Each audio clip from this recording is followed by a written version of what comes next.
This is kind of interesting. CBS Sports, burning questions for each AFC North team. For the Browns, will Cleveland's offensive gamble pay off? There were rumblings that Jimmy Haslam wanted to go from run-first offense to an aerial attack during Watson's first full season in Cleveland. Based on their personnel moves, it appears that Haslam will get his wish. Quincy, I don't know if it's Jimmy Haslam. I mean, it's like... That's a weird way to frame that. The NFL is a pass-first league. It's just kind of the way it is. They traded for Deshaun Watson. I don't think Jimmy Haslam was the one sitting there like, we got to use him more. Like, I feel like that was a group decision. That people came to at the end of the season there. And they only really had to come to that because he only played 6 games last year after being suspended and having a 700-day hiatus from the NFL. Like, the second you traded for Deshaun Watson, this is what was going to happen. Like, it was either going to happen at the beginning of next year or the last year or this year. But it was going to happen. So, yeah. Now, the question of the gamble, will it pay off? We don't know yet. It looks like it might. Like, Deshaun looks good in OTAs. I've seen a lot of quarterbacks look good in OTAs. But if it does, then not only do you have that to lean on, you have a good passing attack, and then you have Myles Garrett on the other side. You have the makings of a very good team. I don't know if I would call it a gamble. Like, this, we are not betting on anybody who has not been very good in the NFL before, right? Like, that's another thing. We're betting on Deshaun Watson. He's been very good before. We're betting on Amari Cooper. He's been very good before. We're betting on the offensive line that's been very good before. And we're betting on Nick Chubb, who's always been very good. So it's not like these things are wild throws in the dark where we're like, oh, well, maybe DPJ might have 2,000 yards this year or something crazy like that.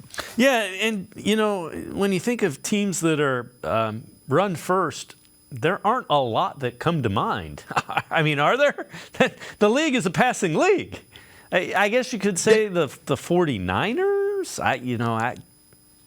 And they've been trying their hardest not to be pass right. first. And every team that is pass will run first. The Titans, they don't have a quarterback. Yeah. That's why you're a run first team.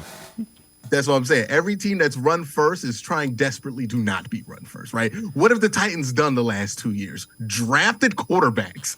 Tells you what you need to know, right? The same thing with the 49ers. They would drafted quarterbacks. They traded 3 first-round picks for Trey Lance. They would love to not have to run the ball as much as they do, right? Like, it's just there's a clear ceiling on how far you can go in the modern NFL when you only run the ball. And what was the last run-heavy only team to win the Super Bowl? Like, we could go quarterbacks that weren't that good that won it, but even then you go Nick Foles, he was good that playoff run. He just never played like that again. Joe Flacco was good that playoff run. He just never played like that again. You got to go all the way back to Trent Dilfer, and we're not even talking about a run-heavy offense because that was a no-heavy offense. They did nothing good on that offense. Okay, like it's been a very long time since a run-dominant team has won the Super Bowl, and that's not a coincidence. You know what? It's kind of interesting. You mentioned 3 first-round picks to take Trey Lance, and then you take a guy in the 7th round who's Mr. Irrelevant, who's going to end up being your quarterback. Think about that one as far as draft capital goes. I talk about it all the time. We are so quick to point out, the Russell Wilson trade, the Deshaun Watson trade. Trey Lance might not be on the team anymore. And we don't talk about this. Winning, that's what it proves, Dave. Winning masks everything. Yep. Because they won, nobody cares. Yep. If they had gone 4 wins over it, we'd be talking about them as the biggest disaster ever. How could you do this? And John Lynch is a terrible GM. But hey, they lucked out. They're able to win games. Somebody gave them Christian McCaffrey.